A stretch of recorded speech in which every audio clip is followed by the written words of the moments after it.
ECG को continue करते हैं, ईसीजी कंटिन्यूड।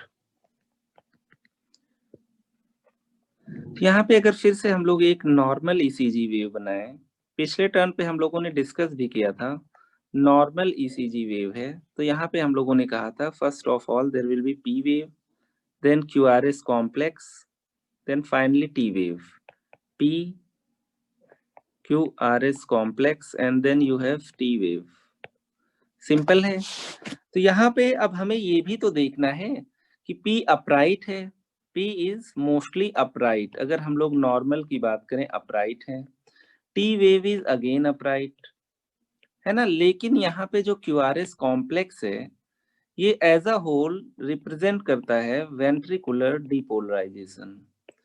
ये पॉजिटिव वेव इनमें केवल एक ही है, नेगेटिव दो हैं। यहाँ पे Q ऑलवेज नेगेटिव, अगर नेगेटिव नहीं है तो वो Q वेव नहीं है, ठीक है। R is always positive and S wave is again always negative. जैसे P वेव हो सकता है कभी नेगेटिव भी मिल जाए, है ना, पैथोलॉजिकल होगा। QRS कॉम्प्लेक्स है आपका ये, तो QRS complex as a whole represents ventricular depolarisation. अब हम लोग ये देख लेना चाहते हैं यहाँ पे कि एट्रियल डिपोलराइजेशन से पी वेव कैसे बनी। वेंट्रिकुलर डिपोलराइजेशन तीन पार्ट में अकर करता है, पहले Q R and then finally S wave, then you have ventricular repolarisation, again you get a single wave and that too a positive wave. तो ये आपका हार्ट का इलेक्ट्रिकल एक्टिविटी है जो हमारा ईसीजी लीड, पर्टिकुलरली अगर एक कन्वेंशनल ईसीजी की बात किया जाए तो इसको हम लोग देखते हैं लीड 2 में। पिछले टर्न पे भी मैंने दिखाया था ओरिएंटेशन ऑफ लीड्स कैसे होती हैं और चेस्ट लीड, लिम्ब लीड कैसे हम लोग प्लेस करते हैं। तो यहाँ पे तीन आपके पास वेव्स हैं, वेंट्रिकुलर डिपोलराइजेशन में क्यू आर एस वेव। तो जब भी हम लोग हार्ट बनाते हैं तो हार्ट में हम लोग यही दिखाते हैं कि यहाँ पे आपका ये हार्ट की एक्सिस है ना, एक्सिस ऑफ हार्ट। हार्ट थोड़ा सा लेफ्ट साइड में होता है शायद, है ना, तो एक्सिस ऑफ हार्ट है।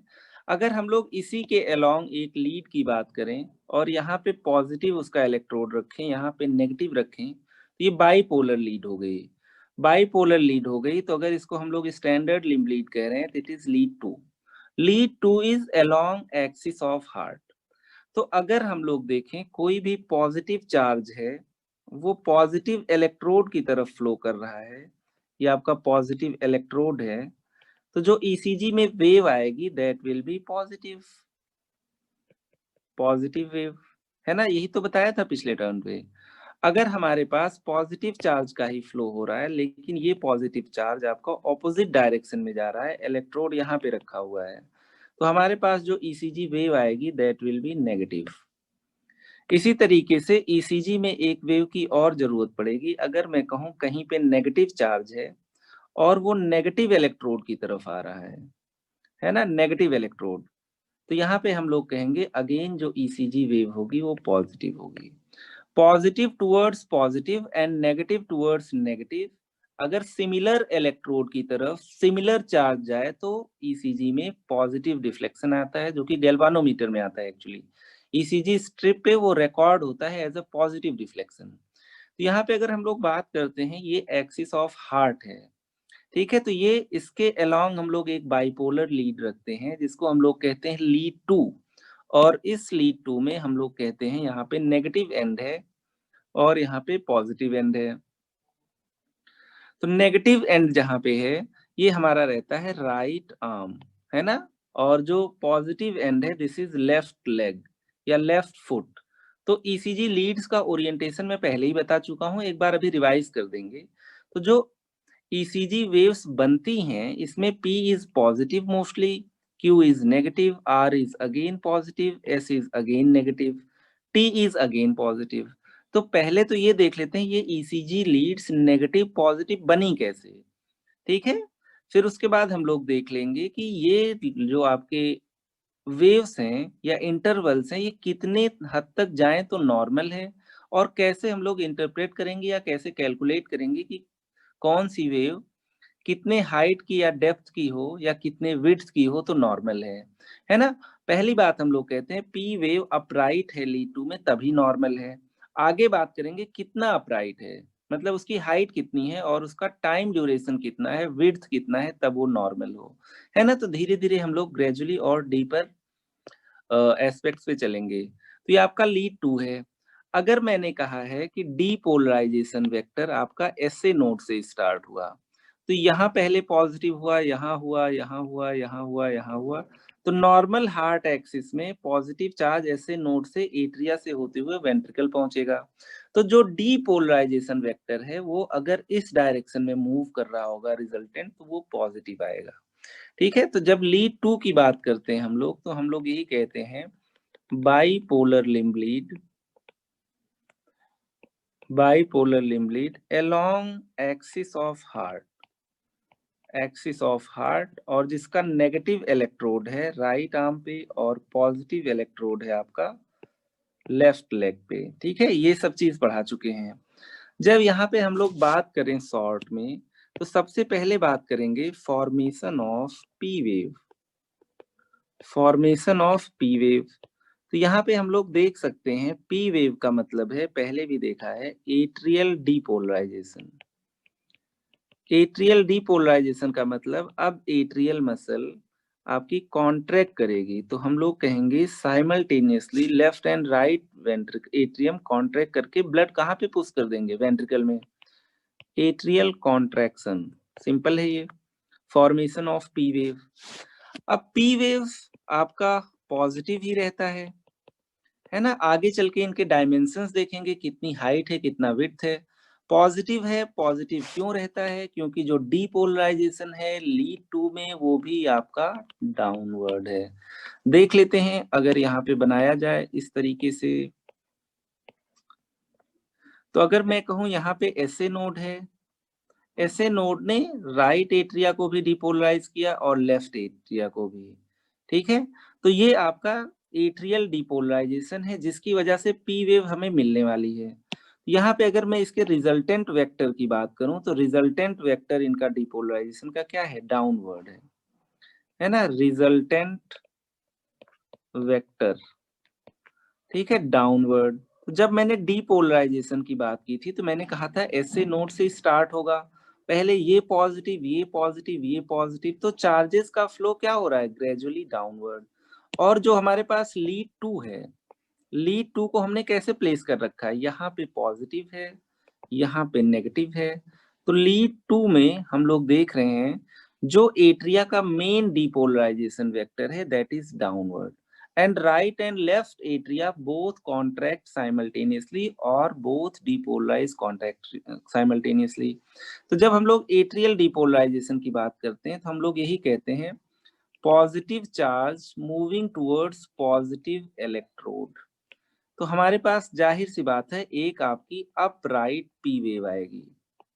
ठीक है, तो नॉर्मली सारी लीड्स में ए वी आर को छोड़ के आगे चल के डिस्कस करेंगे, सारी लीड्स में पी वेव इज पॉजिटिव।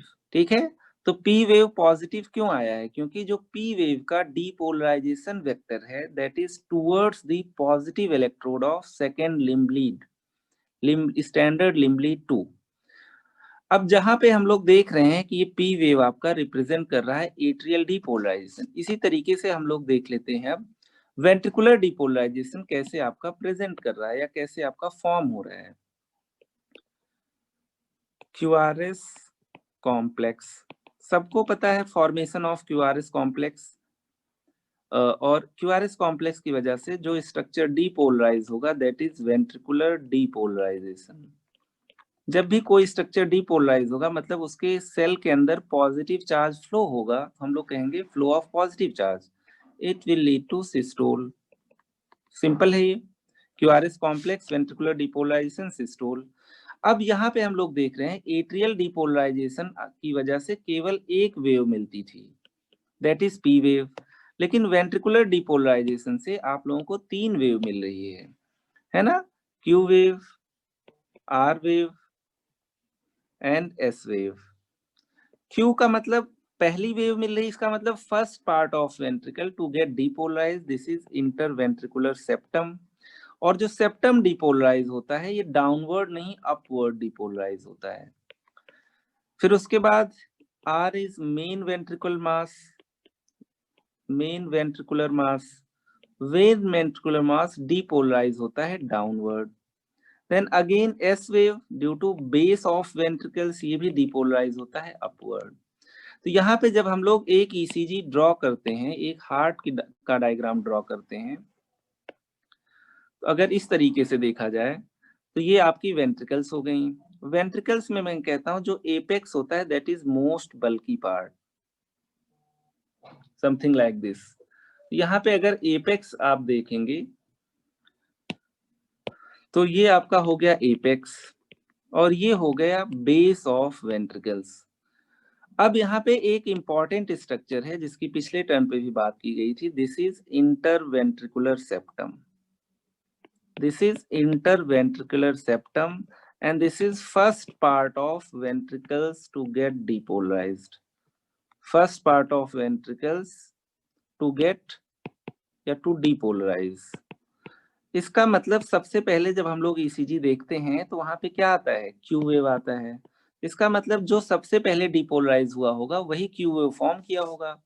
यहाँ पे अगर ओवर राइट करके इसको बनाया जाए तो this is your bundle of his, bundle of इससे लेफ्ट बंडल ब्रांच है एंड लेफ्ट बंडल ब्रांच ने ढेर सारी ब्रांचेस दे दिया परकिंजे फाइबर को, है ना।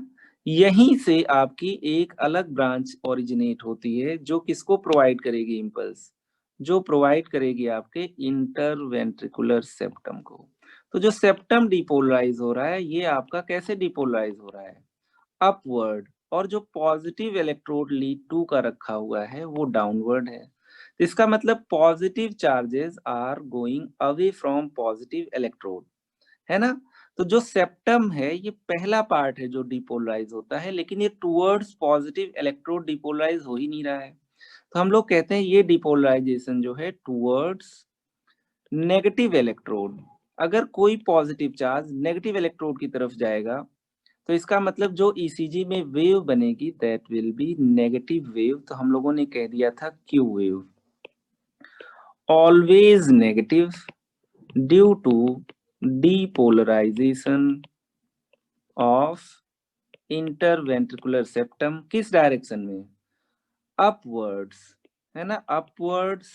और आपका देखा जाए तो लेफ्ट टू राइट, ठीक है, क्योंकि जो ये आपकी सेप्टल ब्रांच है दिस ओरिजिनेट्स ऑलवेज फ्रॉम कहां से, left bundle branch, originates from left bundle branch, ठीक है। एक तो ये लेफ्ट से राइट होगा, दूसरा फ्रॉम डाउन टू अप होगा।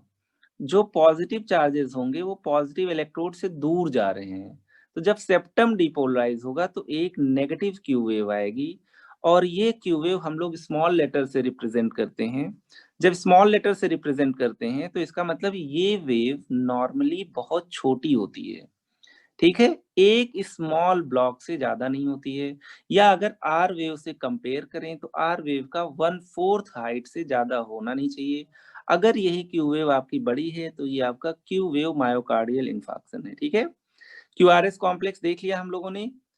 यहाँ पे अभी इसमें पहला पार्ट देखा है, now we are moving to second part that is formation of R wave. तो आर वेव के बारे में भी हम लोगों ने डिस्कस किया था। आर वेव में अगर देखा जाए तो आपका इस तरीके से हार्ट है। तो हम लोगों ने बात किया है आर वेव में जो एपेक्स है that is second to depolarise, this is apex, apex या main ventricular mass, main ventricle mass, this is second to depolarise. और हमेशा याद रखिए जो ये डिपोलराइजेशन है that is from endocardium to pericardium. और आपने देखा था जो पॉजिटिव इलेक्ट्रोड था उसको हमने लेफ्ट लेग पे लीड टू का कहाँ रखा था, डाउनवर्ड ही रखा है। तो main ventricular mass is second part to depolarise and it depolarises from endocardium to pericardium.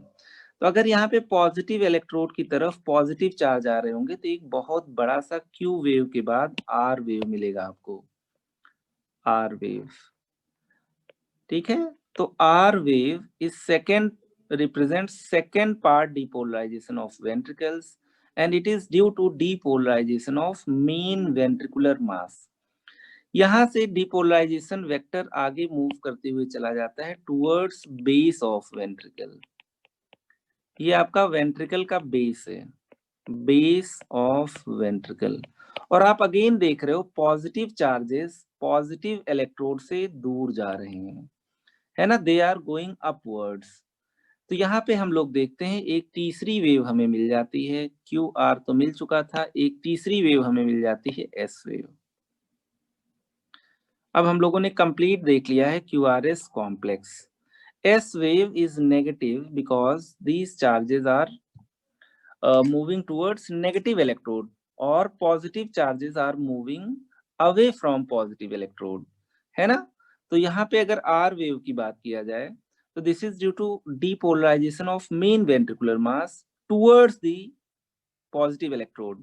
लेकिन अगर हम लोग ऊपर बात करें बेस ऑफ वेंट्रिकल की, तो यहाँ पे जो depolarization होता है that takes place towards upward, है ना, टुवर्ड्स एट्रिया।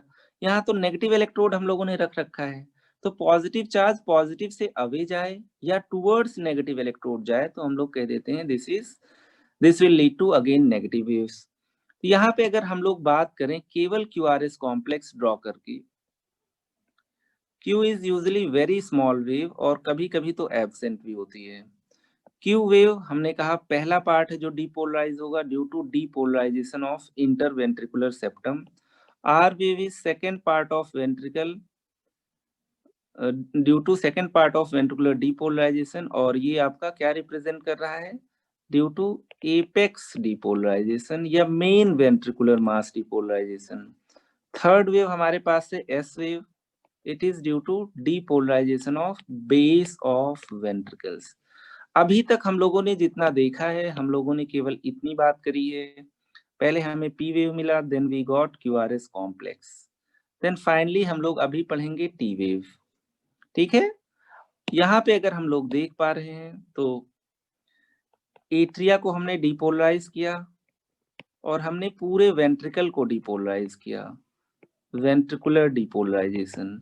अब बारी आ गई है आपके वेंट्रिकल को रीपोलराइज करने का, वेंट्रिकुलर रीपोलराइजेशन। ठीक है, अभी बहुत डायग्राम भी दिखाएंगे, अभी इतना ही देखो।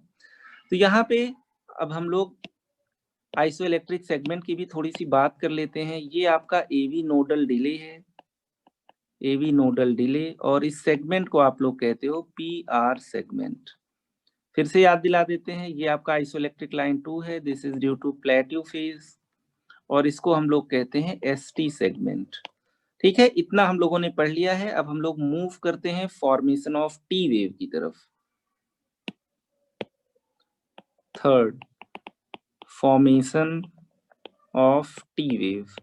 सबको पता है T wave represents ventricular repolarisation due to ventricular repolarisation. जब भी वेंट्रिकुलर रीपोलराइजेशन की बात करते हैं तो जब डीपोलराइजेशन था तो हम कहते थे सेल पॉजिटिव हो रहा है, रीपोलराइजेशन में सेल का इंटीरियर नेगेटिव हो रहा है। ठीक है, और जब रीपोलराइजेशन होता है किसी भी स्ट्रक्चर का तो वहां पे एक्टिविटी कम हो जाती है। मसल क्या ही एक्टिविटी करती है, कॉन्ट्रैक्शन, तो इसका मतलब यहाँ पे रिलैक्सेशन करेंगी कार्डियक मसल, और यहाँ पे हार्ट का जो फेज होगा दैट विल बी डायस्टोल। अब यहाँ पे देखने वाली ये बात है कि जब फॉर्मेशन ऑफ टी वेव की बात करते हैं तो नॉर्मली टी वेव्स भी आपकी अपराइट रहती हैं, है ना। यहाँ पे जो टी वेव्स आपकी बनेंगी वो अपराइट होंगी, लेकिन ये अपराइट क्यों होंगी, और रीपोलराइजेशन में you will again get a single wave, not like depolarisation जिसमें 3 वेव था, क्योंकि depolarisation is a faster phenomena. ठीक है, आइए तो यहाँ पे अगर हम लोग बात करें एक ईसीजी वेव बना के, तो अब हम लोग फोकस करेंगे ओनली ऑन टी वेव। याद रखिएगा टी वेव आगे चल के भी कभी टॉल होगी, कभी एब्सेंट टी वेव होगी, कभी इन्वर्टेड टी वेव होगी, and it will be related to किसके, पोटेशियम लेवल्स, क्योंकि रीपोलराइजेशन में पोटेशियम बाहर जा रहा है। तो जब भी ईसीजी पढ़ोगे आगे और किसी पेशेंट में हाइपो या हाइपर कैलीमिया होगा तो रीपोलराइजेशन अफेक्टेड होगा और वहां पे टी वेव चेंजेस मिलेंगे। तो यहाँ पे हम लोग कहते हैं जब भी किसी पेशेंट में रीपोलराइजेशन होता है तो पोटेशियम आउट चला जाता है, ठीक है, रिपोलराइजेशन। इसीलिए आगे चल के जब इलेक्ट्रोलाइट डिसबैलेंस पढ़ेंगे तो जब भी हाइपो या हाइपरकैलेमिया पढ़ेंगे तो बहुत वेरिड चेंजेस मिलते हैं ईसीजी में। ईसीजी देख के आप बता सकते हो किसी पेशेंट में पोटेशियम का लेवल क्या है। तो यहाँ पे अगर देखा जाए पोटेशियम आउट जा रहा है और यहाँ पे हार्ट रिलैक्स करेगा, रिपोलराइजेशन है, और जो पेशेंट का फेज होगा वो होगा डायस्टोल, हार्ट का जो फेज होगा वो डायस्टोल होगा। ये आपकी नॉर्मली पॉजिटिव है। अब ये देख लेते हैं रिपोलराइजेशन कैसे नॉर्मली पॉजिटिव है।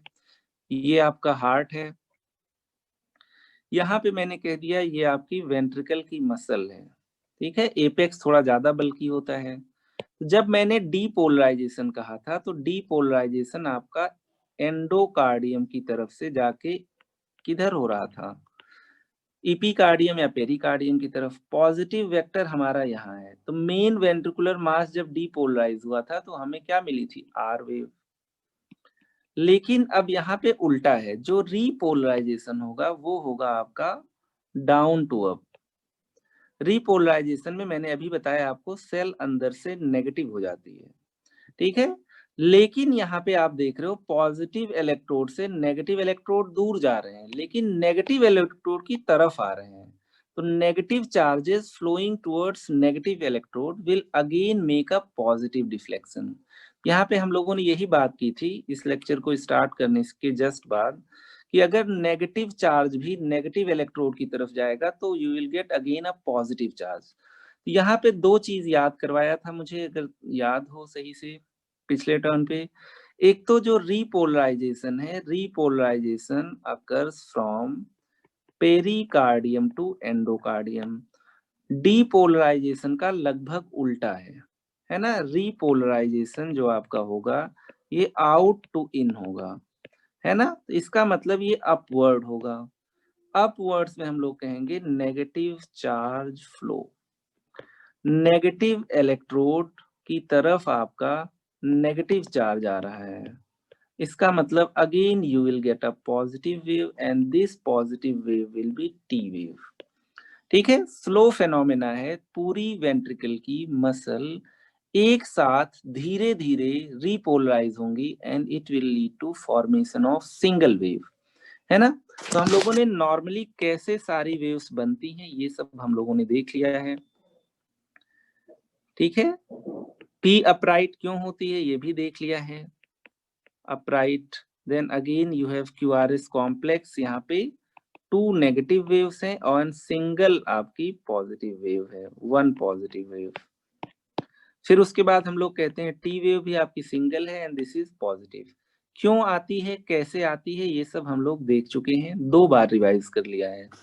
अब आइए इसमें और थोड़ा डिटेल में चलते हैं, ठीक है, कि पी वेव जो है अब हम लोग कैसे इंटरप्रेट करेंगे कि पी वेव नॉर्मल है, अपराइट तो है, अपराइट है तो भी उसके क्या क्या डायमेंशंस हैं। अब आइए देखते हैं next, how to calculate voltage and time, that is width of waves and segments। Positive होने से कोई वेव नॉर्मल नहीं हो गई, नेगेटिव होने से कोई वेव नॉर्मल नहीं हो गई। कितना पॉजिटिव है, कितना नेगेटिव है, कितना उसका ड्यूरेशन है उस वेव का, ये भी डिसाइड करेंगे कि वेव नॉर्मल है कि नहीं है। अब यहाँ पे आगे पढ़ाने से पहले कुछ आपको ग्राफ दिखा देते हैं ताकि आइडिया लग जाए ईसीजी स्ट्रिप कैसे दिखती है और हम लोग क्या कैलकुलेट करने वाले हैं, और कैलकुलेट करेंगे तो क्या रूल्स फॉलो करेंगे, ठीक है। तो अगर कोई पी वेव अपराइट है तो कितना उसका वोल्टेज है, कितने टाइम ड्यूरेशन के लिए पी वेव प्रेजेंट कर रही है, मतलब उसकी विड्थ कितनी है।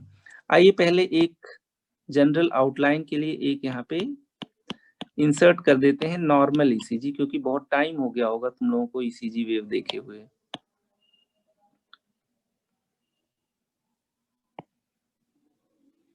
ठीक है, इस तरीके से कुछ आपकी ईसीजी वेव्स होती हैं, ठीक है। यहाँ पे मैंने एक नॉर्मल ईसीजी लिया हुआ है और यहाँ पे आप लोग देख पा रहे होगे कुछ आपके लार्ज बॉक्स हैं या लार्ज स्क्वायर्स हैं, कुछ आपके इन्हीं स्क्वायर्स के बीच में स्मॉल स्क्वायर्स भी हैं।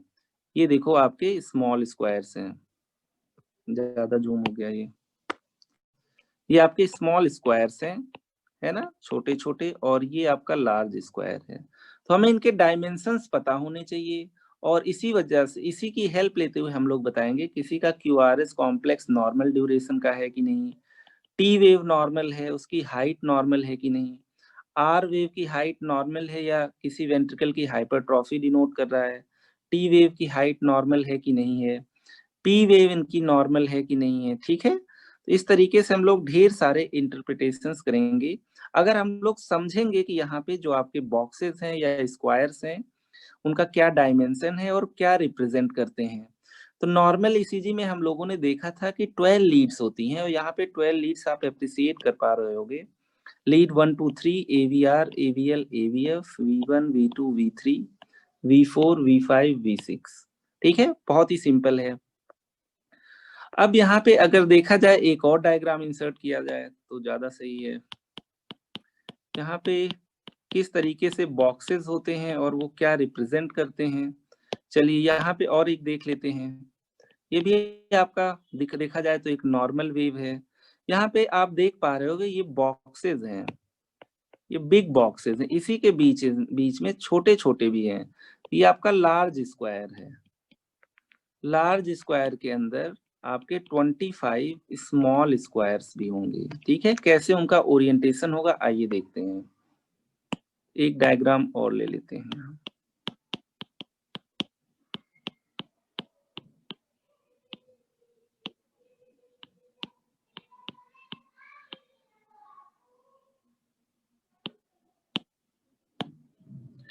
इस डायग्राम को ले लेते हैं। तो जो आप लोग स्क्वायर्स देख रहे हो उसी को जूम कर दिया गया है।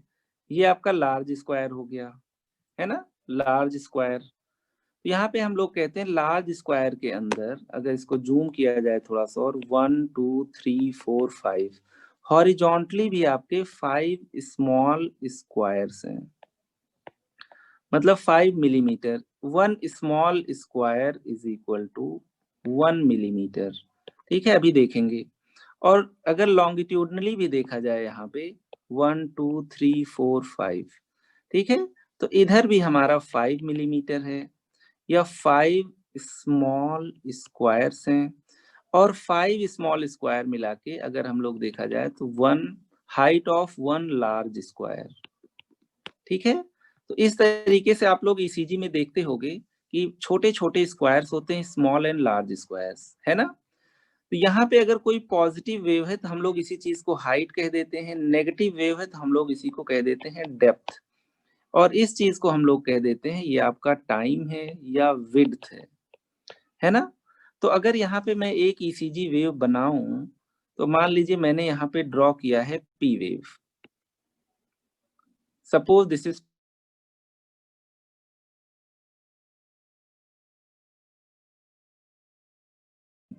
और इसी को हम लोग कहते हैं कितने टाइम के लिए पी वेव आई, या पी वेव की विड्थ कितनी है।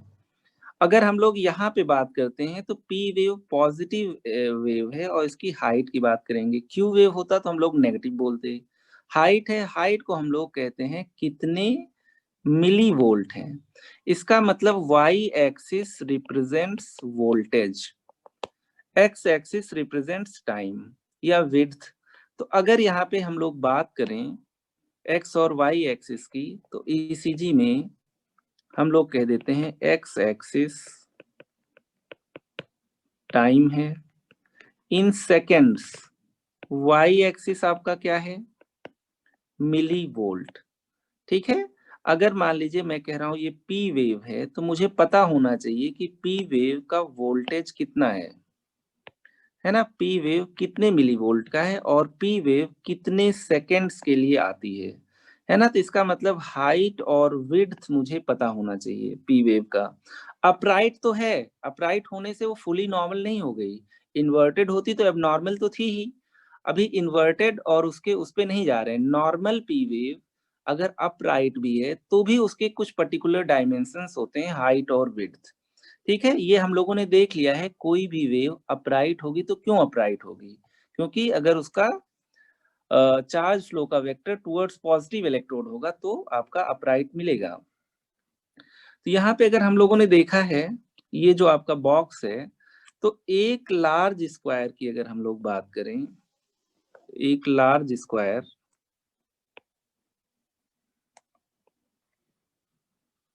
लार्ज स्क्वायर में हम लोग कहते हैं 5 स्मॉल स्क्वायर हैं, 1 2 3 4 5, 1 2 3 4 5, और ऐसे वर्टिकली भी 1 2 3 4 5। ठीक है, तो इसका मतलब है ये जो लार्ज स्क्वायर है, दिस इज लार्ज स्क्वायर, और ये आपके स्मॉल स्क्वायर हैं।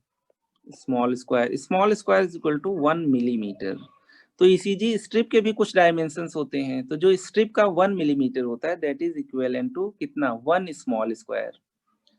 अब यहाँ पे अगर देखा जाए लार्ज स्क्वायर, चाहे हॉरिजॉन्टली देखा जाए या वर्टिकली देखा जाए, तो 1 लार्ज स्क्वायर का हॉरिजॉन्टल स्ट्रेच आपका 5 मिलीमीटर है, या 5 स्मॉल स्क्वायर्स हैं। इसका मतलब स्मॉल स्क्वायर जो कुछ भी रिप्रेजेंट कर रहा होगा टाइम, लार्ज स्क्वायर उसी का 5 टाइम्स ज्यादा उस चीज को रिप्रेजेंट करेगा।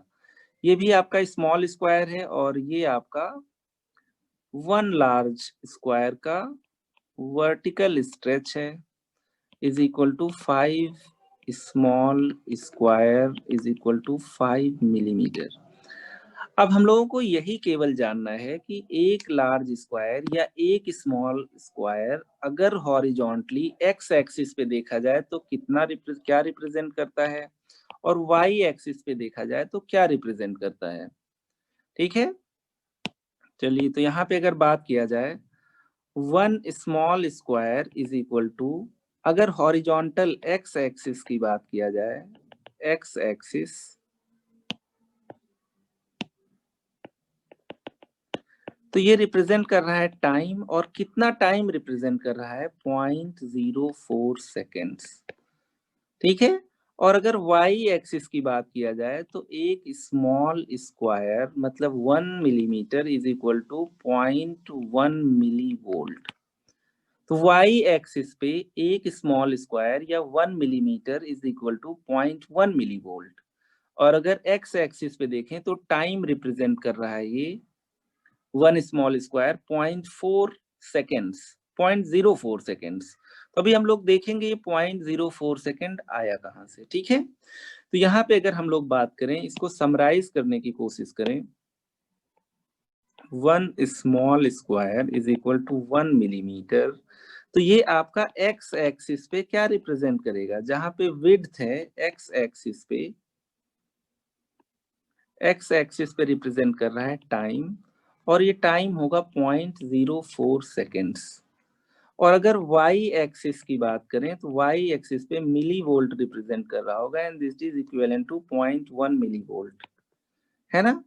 अगर हम लोग यहाँ पे लार्ज स्क्वायर की बात करें, 1 large square is equal to 5 small squares is equal to 5 millimetre. ये आपका अगर एक्स एक्सिस पे देखा जाए तो कितना रिप्रेजेंट करेगा, 0.04 × 5 इज इक्वल टू 0.20 सेकेंड, है ना। और यहाँ पे अगर वाई एक्सिस पे देखा जाए तो ये रिप्रेजेंट कर रहा है 0.1 मिली वोल्ट इंटू क्या, 5 is equal to 0.5 milli volt. अब यहाँ पे अगर हम लोग फाइनल एक और डायग्राम बनाएं तो हम लोग इसको बेहतर रिप्रेजेंट कर सकते हैं। स्मॉल और लार्ज स्क्वायर्स हमें काउंट करने होते हैं ईसीजी में, तभी हम लोग जान पाएंगे कि किसी ईसीजी वेव की आपकी हाइट कितनी है, किसी ईसीजी वेव की आपकी डेप्थ कितनी है। ठीक है, हो सकता है तुम लोगों को थोड़ा तेज लग रहा हो, लेकिन ऐसा इसमें बहुत स्लो भी चलने का कोई मतलब नहीं है। यहाँ पे अगर इसको समरी के फॉर्म में और बड़ा कर दिया जाए, ये आपका लार्ज स्क्वायर हो गया,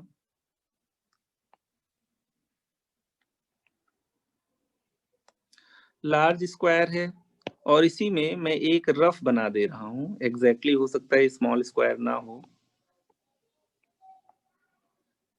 ठीक है, ज्यादा ही रफ हो गया। ठीक है, 1 2 3 4 5।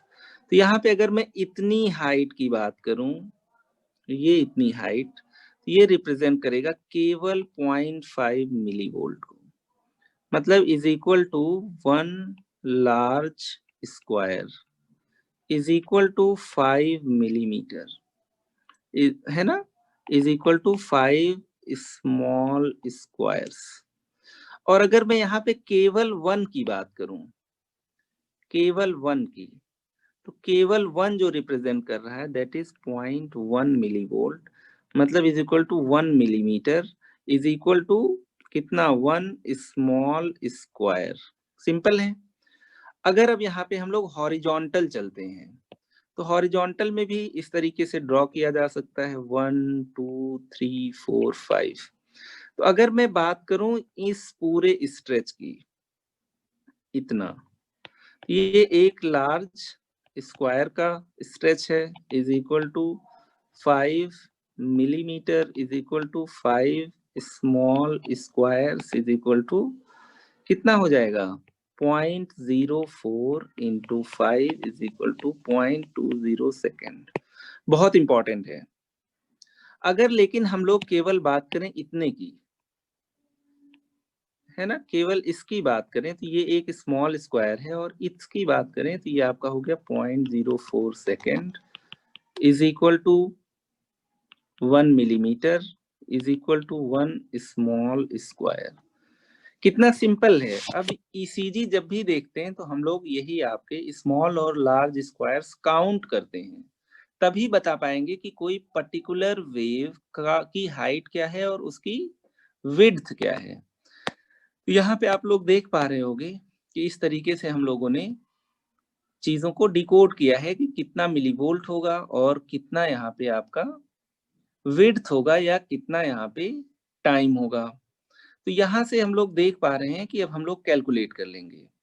अब कोई भी वेव नॉर्मल होगी तो उसके कुछ नॉर्मल स्पेसिफाइड डायमेंशंस होंगे, केवल वेव की ही डायमेंशन नहीं होंगे, जो आपके ईसीजी स्ट्रिप में इंटरवल्स हैं उनका भी कुछ डायमेंशन होगा।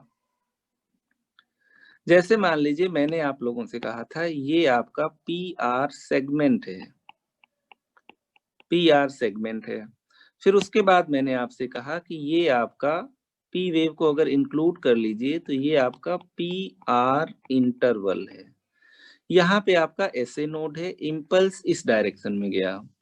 तो जो पी आर इंटरवल रिप्रेजेंट करता है वो ये रिप्रेजेंट करता है कि ऐसे नोड से इम्पल्स वेंट्रिकल तक पहुंचा कब।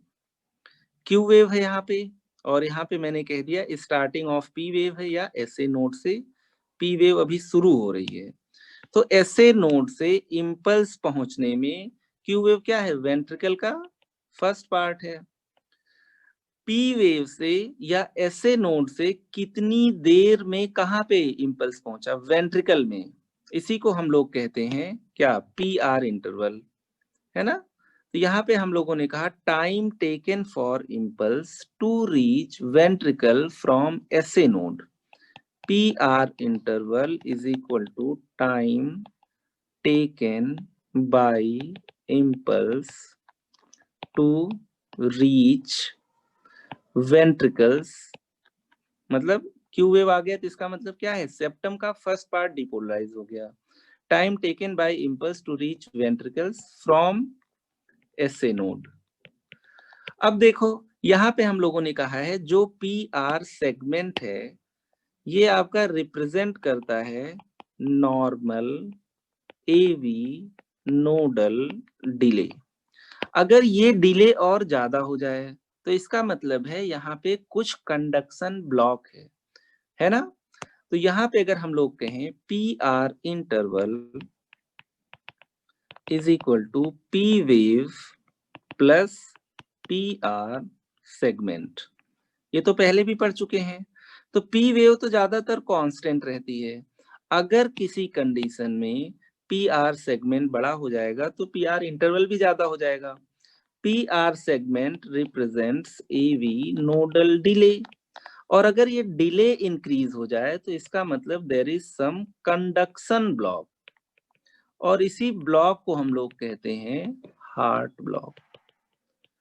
अब ये हार्ट ब्लॉक, ये कंडक्शन ब्लॉक डिफरेंट आपका डिफरेंट सीवियरिटी के हो सकते हैं, उसी बेसिस पे हम लोग डिस्क्राइब करते हैं first degree, second degree and third degree heart block.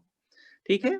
अभी तक जो कुछ भी हम लोगों ने पढ़ा है बहुत ही बेसिक पढ़ा हुआ है, ठीक है। आज तो पूरा दिन यही पढ़ते रह गए कि एक स्मॉल कॉलम क्या रिप्रेजेंट करता है, हॉरिजॉन्टली और वर्टिकली, ठीक है। अब इसका इंटरप्रिटेशन देखना चाहते हैं, ना केवल वेव्स में ही, सेगमेंट्स में भी। तो जब हम लोग बात करते हैं पीआर सेगमेंट ज्यादा इंक्रीज हो गया या ईवी नोडल डिले ज्यादा हो गया, तो ये भी बताना जरूरी है नॉर्मल क्या था। तो नॉर्मल अब हमें टाइम कैलकुलेट करना पड़ेगा, है ना, क्योंकि इंटरवल है, इंटरवल का मतलब टाइम है। तो जब हम लोग बात करते हैं यहाँ पे एक पहली आइसो इलेक्ट्रिक लाइन के, तो हम लोग यहाँ पे कह रहे हैं this is your P wave के शुरू होने से पहले और क्यू वेव तक हम लोग कह रहे हैं पी आर इंटरवल, है ना। तो ये एक्स एक्सिस पे है, एक्स एक्सिस पे है, मतलब ये टाइम डिनोट कर रहा है, मतलब ये विड्थ डिनोट कर रहा है आपका किसका, पीआर इंटरवल का। तो इसका क्या नॉर्मल वैल्यू है, तो जब हम लोग कहते हैं कि normal physiological delay PR interval, तो ये हम लोग कहते हैं 0.12 टू 0.20 सेकेंड्स। बहुत इजी है, आगे चल के याद करा दिया जाएगा, अभी थोड़ा बेसिक देख रहे हैं। इसका मतलब है 0.12 का मतलब ये कितना हो गया, 3 मिलीमीटर। 0.20 का मतलब हो गया ये 5 मिलीमीटर, है ना। इसका मतलब 3 स्मॉल स्क्वायर्स, इसका मतलब हो गया 5 स्मॉल स्क्वायर्स। इसका मतलब अगर किसी की ईसीजी स्ट्रिप आपको दी जाए और पी वेव से लेके क्यू वेव के ओरिजिन तक 5 मिलीमीटर से ज्यादा हो, इसका मतलब कोई डाउट नहीं है कि उस पेशेंट में हार्ट ब्लॉक है।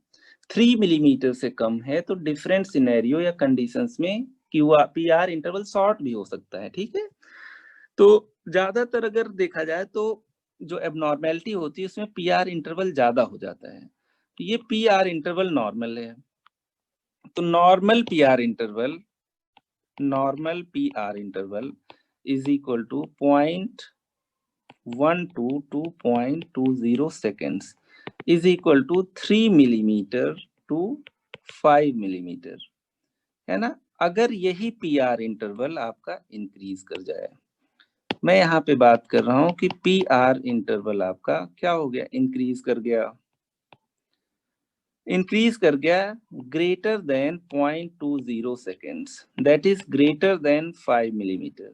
इसी कंडीशन को आप लोग कहते हो कंडक्शन ब्लॉक या हार्ट ब्लॉक। डिपेंडिंग ऑन कि एवी नोड कैसा बिहेव कर रहा है, हम लोग हार्ट ब्लॉक को 3 टाइप में क्लासिफाई करते हैं। आइए एक और यहाँ पे डायग्राम देख लेते हैं, पहले ये लिख लेते हैं हार्ट ब्लॉक कितने टाइप का होता है।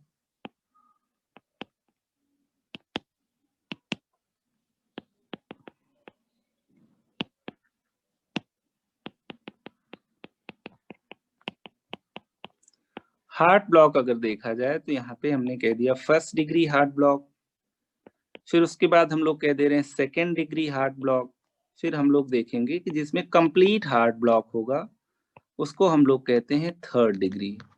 कंप्लीट हार्ट ब्लॉक का मतलब है कि एवी नोड ऐसे नोड से जो इंपल्सेस आई हो उनको बिल्कुल वेंट्रिकल की तरफ ना ले जाने दे। फर्स्ट डिग्री और सेकेंड डिग्री हार्ट ब्लॉक में भी थोड़ा सा फर्क है, इसमें हम लोग कहते हैं 2 टाइप है, एक है आपका मोबिज टाइप 1, यहाँ पे आपका है मोबिज टाइप 2, ठीक है, इनकी भी बात करेंगे। फर्स्ट डिग्री और सेकेंड डिग्री में बहुत ज्यादा फर्क नहीं है, लेकिन फर्स्ट डिग्री में कोई भी इम्पल्स एवी नोड बिल्कुल आपका डैमेज नहीं कर पाएगा, मतलब किल नहीं कर पाएगा, भले ही देर से पहुंचे वेंट्रिकल पहुंचेगी, लेकिन सेकेंड डिग्री में सारी इम्पल्सेस नहीं पहुंचेंगी, थर्ड डिग्री में कोई इम्पल्स नहीं पहुंचेगा, है ना। तो यहाँ पे आइए भी इतना ही देखते हैं, फिर उसके बाद इस डायग्राम के बाद डिस्कस करते हैं। अगर किसी को हार्ट ब्लॉक है तो किस तरीके की ईसीजी आपको मिलती है, तीनों टाइप के हार्ट ब्लॉक में इसका एक डायग्राम है ये। हार्ट ब्लॉक एक ऐसी प्रॉब्लम है जिसको आप केवल ईसीजी से डायग्नोज कर सकते हैं, इको से और दुनिया भर के और इन्वेस्टिगेशन से नहीं। अगर आप लोग देखें यहाँ पे first degree heart block, count तो अभी नहीं करवा रहा हूं मैं आप लोगों से, यहाँ पे ये पी वेव है और ये आपकी क्यू वेव है। ये वाला पार्ट आपका पी आर इंटरवल है। पी आर इंटरवल अगर इंक्रीज हो गया तो सिंपली हम लोग इसको कह देंगे हार्ट ब्लॉक, और यहाँ पे अगर सारी इम्पल्सेस देर सबेर वेंट्रिकल तक पहुंच रही हो तो फर्स्ट डिग्री हार्ट ब्लॉक। अभी बात करेंगे उसकी। सेकेंड डिग्री हार्ट ब्लॉक में हम लोग कहते हैं this is of two types, ये इंपॉर्टेंट है। सेकेंड डिग्री हार्ट ब्लॉक आपका दो टाइप का है। एक है मोबिज टाइप 1 या वेंकी बैक फिनोमेना, दूसरा है आपका मोबिज टाइप 2। वेंकी बैक फिनोमेना में पहला पीआर इंटरवल इतना है, दूसरा पीआर इंटरवल उससे बड़ा हुआ, तीसरा पीआर इंटरवल उससे बड़ा हुआ। मतलब ये पी वेव है, क्यू आर एस कॉम्प्लेक्स है, अगेन पी वेव है, क्यू आर एस कॉम्प्लेक्स है, अगेन पी वेव है, again Q R S complex है। 1 2 3, फिर यहाँ पे P4 भी आ गया, लेकिन यहाँ पे आगे चल के कोई क्यू आर एस कॉम्प्लेक्स नहीं आया। इसका मतलब no ventricular contraction, AV node ने वेंट्रिकल को इंपल्स दिया ही नहीं। तो जब वेंकी बैक फिनोमेना या मोबिस टाइप 1 की बात करते हैं तो हम लोग कहते हैं पीआर इंटरवल आपका बढ़ता जाता है और आगे चल के एक बार नो क्यूआरएस कॉम्प्लेक्स आ जाता है। ठीक है, तो यहाँ पे हम लोग कह रहे हैं कि 4 बार एट्रिया ने कॉन्ट्रैक्ट किया और केवल 3 बार वेंट्रिकल ने कॉन्ट्रैक्ट किया, तो हम लोग कह देते हैं 4:3 आपका मोबिस टाइप 1 या Wenckebach phenomena second degree heart block. लेकिन जब सेकेंड डिग्री में मोबिस टाइप 2 की तरफ चलते हैं तो हम लोग कहते हैं सारे पीआर इंटरवल आपके उतने ही हैं। ठीक है, ये भी उतना ही बढ़ा है, ये भी उतना, ये भी उतना। फिर उसके बाद यहाँ पे no Q R S complex. इसका मतलब इन दोनों केसेस में मिस्ड बीट्स मिल रही हैं। मतलब एट्रिया से कुछ इंपल्सेस वेंट्रिकल तक पहुंच ही नहीं रही हैं एवी नोड के through. Third degree heart block की अगर मैं बात करूं, थर्ड डिग्री हार्ट ब्लॉक में एवी नोड से कोई इंपल्स वेंट्रिकल नहीं जाएगा। एट्रिया अपने रेट से कॉन्ट्रैक्ट करेगा और वेंट्रिकल अपने रेट से। ठीक है, ये भी बहुत सिंपल है। आइए अगर यहाँ पे मैं बात करूं एक मोटे मोटे आउटलाइन की, heart block, first degree heart block, second degree heart block, and then you have third degree or complete heart block. Second degree heart block, then you have third degree or complete heart block, है ना, complete heart block। First degree heart block में मैं कह रहा हूं कि simply आपका P R interval बढ़ गया है ना, लेकिन all impulses conducted to ventricles, but all impulses conducted to ventricles via AV node। Delay यहाँ पे ज्यादा हो गया, पीआर इंटरवल बढ़ गया, लेकिन एट्रिया और वेंट्रिकल का जो कॉन्ट्रैक्शन का रेट रहा दैट इज 1:1। कोई ऐसी इंपल्स नहीं थी जो आपके वेंट्रिकल तक पहुंची ही नहीं। ठीक है, लेकिन सेकेंड डिग्री हार्ट ब्लॉक में हम लोग कहते हैं पीआर इंटरवल तो ज्यादा ही होना है, few beats या few impulses die in AV node। AV node कुछ impulses को खत्म कर देगा, therefore no QRS complexes after particular intervals। कुछ impulses को तो AV node पास कर देगा, है ना, लेकिन कुछ impulses को AV node क्या करेगा, डैमेज कर देगा या खत्म कर देगा। तो इसीलिए जो एट्रिया का रेट होता है that is always greater than ventricles, है ना। वेंट्रिकल्स के पास इंपल्स कहाँ से पहुंचेगा, एट्रिया में ऐसे नोड है, वहां से होते हुए एट्रिया में ही एवी नोड है, फिर जाके कहीं पहुंचता था। एवी नोड अगर इसको बहुत देर के लिए होल्ड कर ले, है ना, या एवी नोड यहाँ के इंपल्सेस को क्या करे, कैप्चर कर ले, आगे ट्रांसमिट ना होने दे, तो आपका वेंट्रिकुलर कॉन्ट्रैक्शन कभी कभी नहीं होगा। थर्ड डिग्री हार्ट ब्लॉक में हम लोग कहते हैं पीआर इंटरवल तो ज्यादा ही होगा, लेकिन पीआर इंटरवल क्योंकि हम लोग कैलकुलेट नहीं कर पाएंगे, कभी आपका जल्दी वेंट्रिकल कॉन्ट्रैक्ट कर जाएगा या एट्रिया और वेंट्रिकल में कोई कोऑर्डिनेशन नहीं होगा। तो पीआर इंटरवल ज्यादा जरूर होगा लेकिन ज्यादा मिलेगा नहीं। ठीक है, तो हम लोग कह देते हैं यहाँ पे पीआर इंटरवल वेरिएबल हो गया। एट्रिया एसए नोड की वजह से कॉन्ट्रैक्ट करेगी और वेंट्रिकल आपका आर्टिफिशियल या एक्टोपिक पेसमेकर की वजह से कॉन्ट्रैक्ट करेगा। तो थर्ड डिग्री हार्ट ब्लॉक में हम लोग कहते हैं no impulse crosses AV node. तो यहाँ पे अगर एक क्विक समरी लिया जाए हम लोग तो फर्स्ट डिग्री हार्ट ब्लॉक में पीआर इंटरवल ज्यादा है, ठीक है, लेकिन सारी वेव्स सारे इम्पल्सेस एट्रिया से एवी नोड के थ्रू होते हुए वेंट्रिकल पहुंच रहे हैं। सेकेंड डिग्री में मैं कह रहा हूं कि कुछ वेव्स मिस हो जा रही हैं, कुछ इम्पल्सेस मिस हो रही हैं, वेंट्रिकल तक नहीं जा पा रही हैं। थर्ड डिग्री में कोई इम्पल्स आपका एवी नोड क्रॉस करके वेंट्रिकल नहीं जा पा रहा है। आइए यहाँ पे एक पहला एग्जांपल लेते हैं फर्स्ट डिग्री हार्ट ब्लॉक का। फर्स्ट में हम लोग लेते हैं फर्स्ट डिग्री हार्ट ब्लॉक।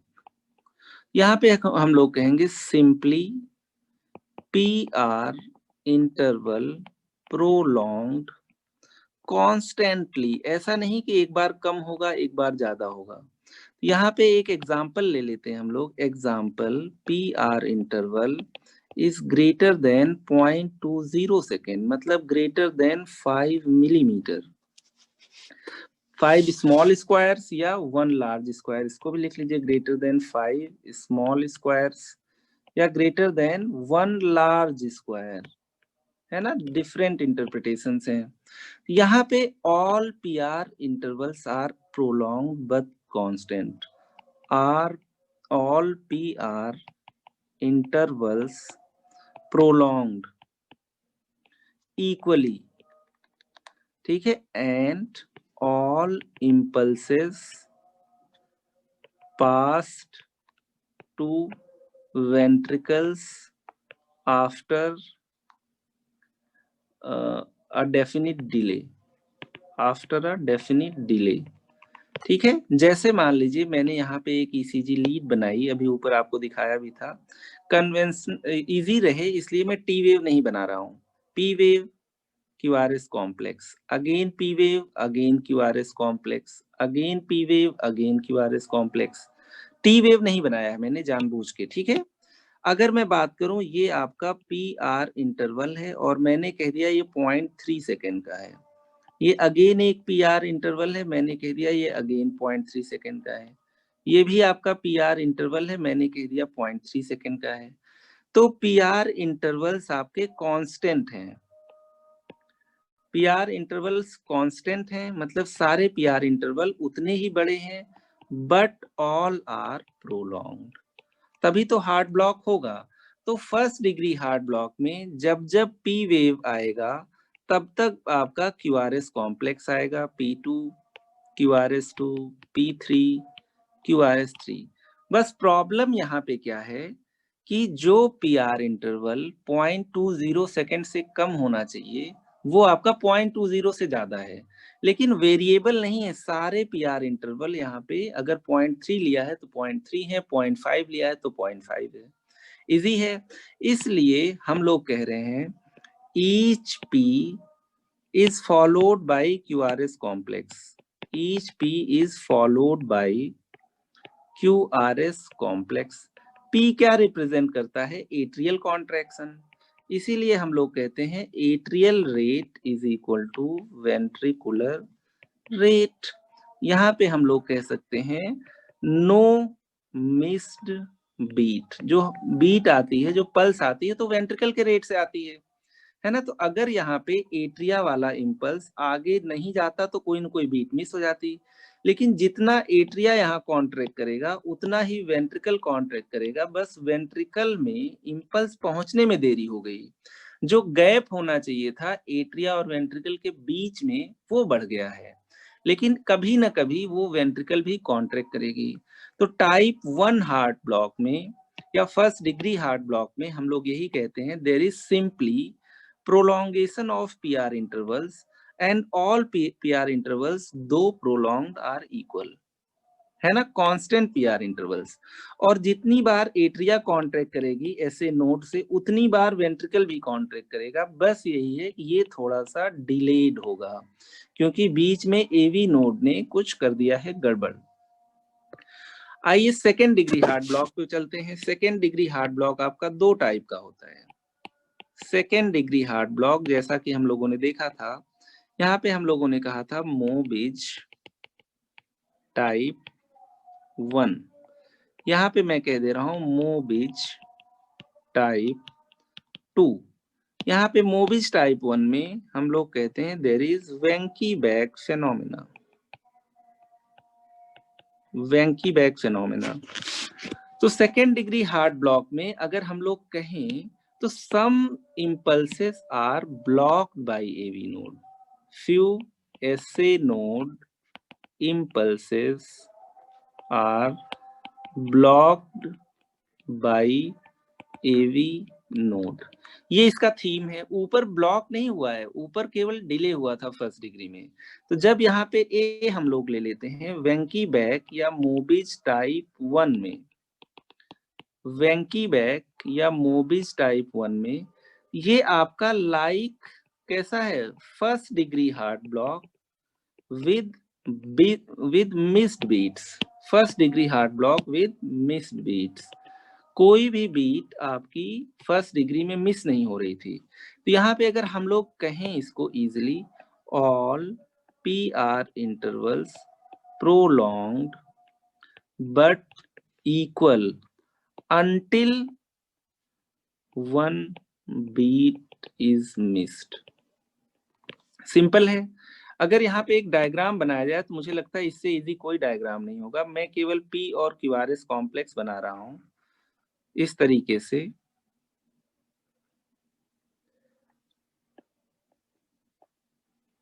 यहाँ पे मैंने कहा एक पी आया और क्यूआरएस आया ही नहीं, फिर से पी आया। तो यहाँ पे पहला पी आर इंटरवल ये है पी आर 1, दूसरा पी आर इंटरवल 2, तीसरा पी आर इंटरवल 3। ये भी 0.3 सेकेंड का प्रोलॉन्ग्ड, ये भी 0.3, ये भी 0.3। लेकिन यहाँ पे आप लोग देख पा रहे हो P1 QRS1 P2 QRS2 P3 QRS3 P4, फिर उसके बाद P5 आ गया। यहाँ पे QRS4 मिसिंग है ना, QRS4 इज मिसिंग। इसका मतलब ये मिस्ड बीट है, कोई धड़कन नहीं आई यहाँ पे, क्योंकि एवी नोड ने ब्लॉक कर दिया। एवी नोड ने पहुंचने ही नहीं दिया क्यू वेव तक। तो यहाँ पे आप लोग देख पा रहे हो 4 एट्रियल कॉन्ट्रैक्शन होंगे और 3 वेंट्रिकुलर कॉन्ट्रैक्शन होंगे। तो यहाँ पे ये जस्ट लाइक आपका क्या है, फर्स्ट डिग्री हार्ट ब्लॉक, लेकिन first degree heart block plus there is one missed beat. इसको हम लोग कह सकते हैं एट्रिया आपका जो कॉन्ट्रैक्ट कर रहा है वो ज्यादा बार कर रहा है, और वेंट्रिकल आपका कम बार कॉन्ट्रैक्ट कर रहा है। तो ये आपका 4 टाइम्स कर रहा है, आप लोग देख रहे हो P4 हो गया है, लेकिन QRS4 मिसिंग है। तो ये आपका हो गया 4:3 heart block Mobitz type 2, sorry Mobitz type 1 second degree heart block. बहुत ही सिंपल है। यही चीज हम लोगों ने यहाँ पे भी देखी थी जब मोबिज टाइप 1 की बात कर रहे थे। देखो पीआर इंटरवल ये भी, क्या बता दिया मैंने, उल्टा बता दिया क्या, राइट। यहाँ पे एक चीज थोड़ा सा ऑपोजिट बता दिया मैंने। मोबिज टाइप 1 ये आपका वेंकी बैक फेनोमेना है। इसमें इसको अभी कर लो मोबिज टाइप 2, उल्टा हो गया ये, मोबिज टाइप 2। मोबिज टाइप 2 में हम लोग कह रहे हैं कि all PR intervals prolonged until one beat is missed. तो यहाँ पे आप लोग देख पा रहे हो पीआर 1 भी ज्यादा है, 2 भी ज्यादा है, 3 भी ज्यादा है। फिर उसके बाद P4 तो आया लेकिन QRS4 नहीं आया, है ना। तो इसी को हम लोग कहते हैं Mobitz type 2 second degree heart block. ठीक है। अब आइए मोबिज टाइप 1, अब देख लेते हैं मोबिज टाइप 1 या वेंकी बैक फेनोमेना। मोबिज टाइप 1 वेंकी बैक में हम लोगों ने कहा है पी आर इंटरवल प्रोलॉन्ग्ड होगा, पहला वाला। दूसरा वाला और ज्यादा प्रोलॉन्ग्ड होगा, 2 और प्रोलॉन्ग्ड होगा, 3 हो सकता है और ज्यादा प्रोलॉन्ग्ड हो। उसके बाद आपकी एक बीट मिस्ड हो जाएगी, मतलब अगला क्यूआरएस कॉम्प्लेक्स आएगा ही नहीं। तो यहाँ पे भी ये सेकेंड डिग्री हार्ट ब्लॉक इसीलिए है क्योंकि यहाँ पे कुछ बीट मिस हो रही हैं। पहले केस में हम लोगों ने देखा जो आपका मोबिज टाइप 2 था, वहां पे बीट्स मिस हो रही थी लेकिन पीआर इंटरवल कांस्टेंट था। यहाँ पे पीआर इंटरवल बढ़ता जाएगा और आगे चल के किसी पर्टिकुलर स्ट्रेच पे एक क्यूआरएस कॉम्प्लेक्स गायब रहेगा। इसको देख लेते हैं, बहुत इजी है। यहाँ पे भी मैंने बनाया नहीं है आपका टी वेव, पी है, क्यूआरएस कॉम्प्लेक्स है, फिर पी है, इस तरीके से। यहाँ पे जो पहला पीआर इंटरवल है उससे कहीं ज्यादा है सेकेंड पीआर इंटरवल, सेकेंड, है ना, इस तरीके से। और यहाँ पे आपका एक बीट मिस हो गई है, नो क्यूआरएस, है ना। अगर ये देखें P1 है, P2 है, P3 है, P4 है, ये आपका QRS1 है, QRS2 है और वहां पे QRS3 मिसिंग है, QRS3 मिसिंग है। तो वेंकी बैक या मोबिज टाइप 1 में आपका PR interval progressively increases, PR interval progressively increases. अगर ये 0.3 सेकेंड का है तो ये आपका हो गया 0.4 सेकेंड का। इसका मतलब पीआर इंटरवल बढ़ा और आगे चल के एक बीट मिस हो गई। टाइप 2 मूवीज में क्या था, पीआर इंटरवल बढ़ा हुआ था लेकिन सारे पीआर इंटरवल एक ही उतने ही बढ़े थे, कांस्टेंट थे, and then one beat was missed. यहाँ पे PR interval progressively increases until one beat is missed, मतलब एक क्यूआरएस मिस हो गया। तो यहाँ पे अगर हम लोग देखें 1 2 3, 3 atrial contraction corresponds to 2 ventricular contractions, तो हम लोग कह देंगे 3:2। Heart block second degree Mobitz 1, है ना। एट्रिया का रेट है 3, वेंट्रिकल का रेट ऑफ कोर्स उससे कम है क्योंकि कुछ इंपल्सेस पहुंची नहीं। आइए अब हम लोग देख लेते हैं सबसे इजी टॉपिक पे, third degree heart block. Third degree heart block जिसको आप लोग कह रहे हो complete heart block, complete heart block. Complete heart block में ये चीज इंपॉर्टेंट है कि कोई भी इंपल्स एसए नोड से एवी नोड क्रॉस करके वेंट्रिकल जाएगा ही नहीं, ठीक है। तो एसए नोड से तो एट्रिया ने कॉन्ट्रैक्ट कर लिया, एट्रिया ने 72 पर मिनट से कॉन्ट्रैक्ट कर लिया, लेकिन वेंट्रिकल के पास से कोई भी ऐसे नोड का इंपल्स नहीं जा रहा है। तो ये आपका नेचुरल या नॉर्मल पेसमेकर है। अब वेंट्रिकल अगर नहीं कॉन्ट्रैक्ट करेगा, नहीं इंपल्स जनरेट करेगा तो इंसान की डेथ हो जाएगी। वेंट्रिकल अपनी वॉल में एक एक्टोपिक पेसमेकर बना लेता है, एक्टोपिक पेसमेकर, एक्टोपिक पेसमेकर। इसका रेट 72 है लेकिन एक्टोपिक पेसमेकर जो वेंट्रिकल मसल में बनेगा उसका रेट ज्यादा से ज्यादा 20 to 40 पर मिनट होगा, ठीक है। लेकिन यहाँ पे आप लोग देख पा रहे हो एट्रिया और वेंट्रिकल का कोऑर्डिनेशन खत्म हो गया है ना। ये आपका एसए नोड पे डिपेंडेंट है और ये आपका एक्टोपिक पेसमेकर पे डिपेंडेंट है। एक्टोपिक पेसमेकर इन वेंट्रिकल वॉल, कहीं भी बन सकता है लेकिन वेंट्रिकल वॉल में ज्यादा बनेगा। इसी को हम लोग कहते हैं कि कभी पी आएगा और कभी क्यू बहुत देर में आएगा, क्योंकि इसका रेट कम है और इससे अनरिलेटेड है ना। दोनों इंडिपेंडेंट अपने रेट से कॉन्ट्रैक्ट करेंगे लेकिन एट्रिया का रेट ज्यादा होगा क्योंकि वेंट्रिकल का पेसमेकर उतना स्ट्रांग नहीं है। तो हम लोग इसी को कहते हैं एट्रियो वेंट्रिकुलर डिसोसिएशन। तो अगर यहाँ पे बात किया जाए जो एट्रिया का रेट है वो काफी है, दिस इज 72 पर मिनट, वर्सेस वेंट्रिकल का रेट जो है दैट इज ओनली, एक एग्जांपल ले लें 30 पर मिनट। इसका मतलब एट्रिया जो प्रोड्यूस करेगा पी वेव आपका ज्यादा होगा, पी वेव आपके करीब कितने होंगे 72 पर मिनट के हिसाब से आएगा, लेकिन जो क्यूआरएस कॉम्प्लेक्सेस होंगे, जो वेंट्रिकल्स के डिपोलराइजेशन होंगे, ये कम होंगे। ठीक है, ये आपका क्यूआरएस कॉम्प्लेक्स है, ये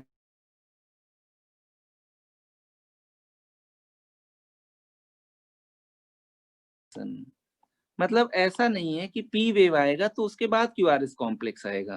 अगर मैं इसको एक दूसरे के ऊपर सुपर इम्पोज कर दूं, तो मान लीजिए ये आपका पी वेव था, फिर एक पी वेव था, फिर एक पी वेव था, फिर एक पी वेव था।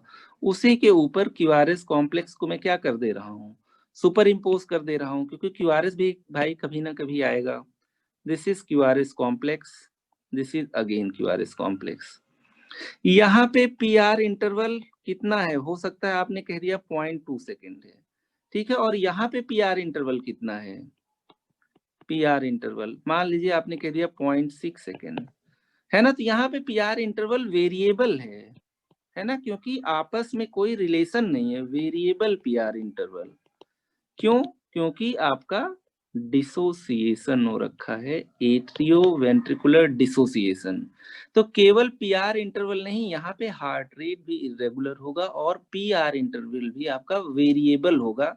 और जो हार्ट रेट होगा वो 30 से 40 से ज्यादा नहीं होगा कंप्लीट हार्ट ब्लॉक में, क्योंकि हार्ट रेट या बीट या पल्सेस आपके वेंट्रिकल के कॉन्ट्रैक्शन से मिलती हैं, है ना। तो कुल मिला के हम लोगों ने देखा ये 3 डिग्री के हार्ट ब्लॉक हैं। अगर हम लोग इस ईसीजी पे गौर करें, ये जो 3rd डिग्री हार्ट ब्लॉक है, यहाँ पे आप लोग क्या देख पा रहे हो, इतना बड़ा पीआर इंटरवल आया, फिर इतना छोटा सा आया, फिर यहाँ पे आया ही नहीं क्यू वेव। तो इस तरीके से हम लोग देख रहे हैं वेंट्रिकुलर डिपोलराइजेशन आपका कम होगा, एट्रियल डिपोलराइजेशन ज्यादा होगा। अगर हम लोग अपनी इस नॉर्मल ईसीजी लीड पे फोकस करें और यहाँ पे इंटरप्रेट करना चाहें कि हार्ट ब्लॉक है इस पेशेंट में कि नहीं है, तो एक जगह से आप लोग क्या पकड़िए, पी वेव पकड़ लीजिए। अगर देखा जाए, आप लोग भी शायद अप्रिशिएट कर पा रहे हो, दिस इज पी वेव, यहां से लेके यहां तक का जो सेगमेंट है, दिस इज पी इंटरवल है, this is P R interval. इसके बीच में आप हार्डली देख पा रहे हो, एक पूरा लार्ज स्क्वायर शायद ना आए या आ भी जाए 1 2 3 4 5, तो इसके बीच में आपको मिल गए 5 स्मॉल स्क्वायर्स। तो 5 स्मॉल स्क्वायर्स 0.04 इंटू 5, ये आ गया 0.2 सेकेंड्स, मतलब ये नॉर्मल है। ठीक है, तो जब भी हम लोग हार्ट ब्लॉक देखते हैं, we just focus on isoelectric segment 1 that denotes AV nodal delay.